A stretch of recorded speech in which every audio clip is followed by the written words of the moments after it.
Hey, welcome to The Explainer. Today we're going to talk about a really powerful literary trick that, believe it or not, you probably use all the time without even thinking about it.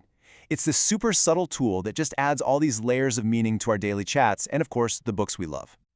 I mean, think about it. The last time you watched a really great movie or ate a meal that was just fantastic, somebody asks, "So, how was it?" And you just shrug and say, "Yeah, not bad." But you didn't just mean it was kinda okay, right?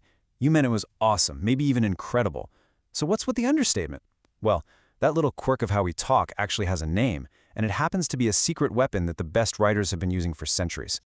Yeah, this whole habit of saying something positive by saying what it's not, well, it's actually a surprisingly clever tool.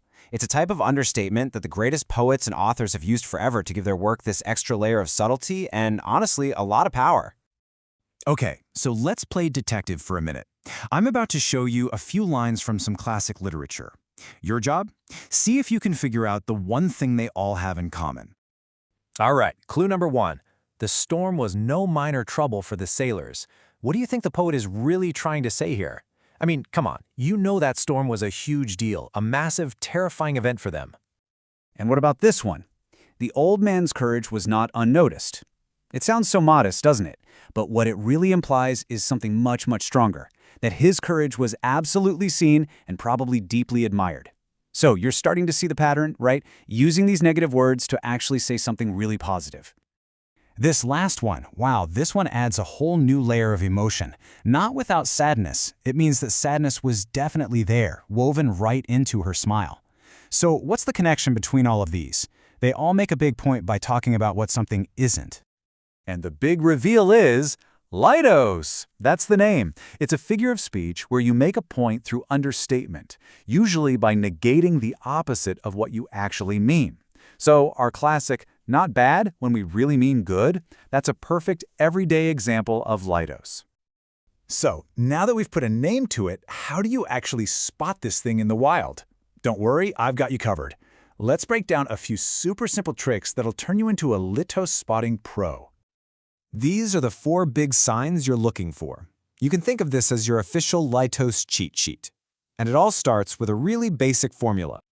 Okay, so the easiest, most straightforward way to spot little t's is this simple formula. You'll see a negative word, like not or no, and it's paired with the opposite of what the person really means. So saying someone is not unhappy is just a much more thoughtful, kind of nuanced way of saying they're happy. This almost always creates this powerful sense of understatement. You'll see a writer describe something huge, like a major accomplishment or a really tough job, but they use language that kind of downplays it. By doing that, they're actually making it seem even more important, just with a little bit of modesty. Saying something was no small feat makes that achievement feel even bigger, doesn't it? Now, this technique is absolutely perfect for softening things. You can soften a compliment, or you can soften a criticism. Instead of just yelling, "This view is beautiful," a writer might say it was not disappointing. It just adds this nice layer of subtlety. And the same thing works for criticism. It can make feedback feel a lot less harsh and way more thoughtful. And that leads us right to our last trick, politeness and just being indirect. You know, being too direct can sometimes come off as aggressive or maybe like you're bragging. So saying someone was not unaware of his duties is a much more delicate, even diplomatic way of saying, oh yeah, he knew exactly what he was supposed to be doing. Okay, so we know how to spot it now, but why? Why does this even matter? Why would writers choose to go this roundabout way to say something? Well, it all comes down to the emotional heart of what they're trying to say. When you get right down to it, Litotes isn't just some clever word game, it's all about adding depth.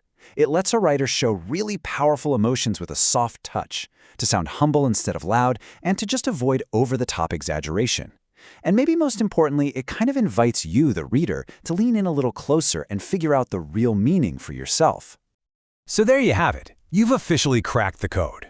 And this isn't just some fancy term you'll forget after a literature class. It's like a whole new lens for reading the world and listening to the world around you. At its core, Litos is just this masterful way of tucking in hidden layers of meaning, of emotion, and of sophistication. It really proves that sometimes the most powerful things you can say are the ones you whisper, not the ones you shout.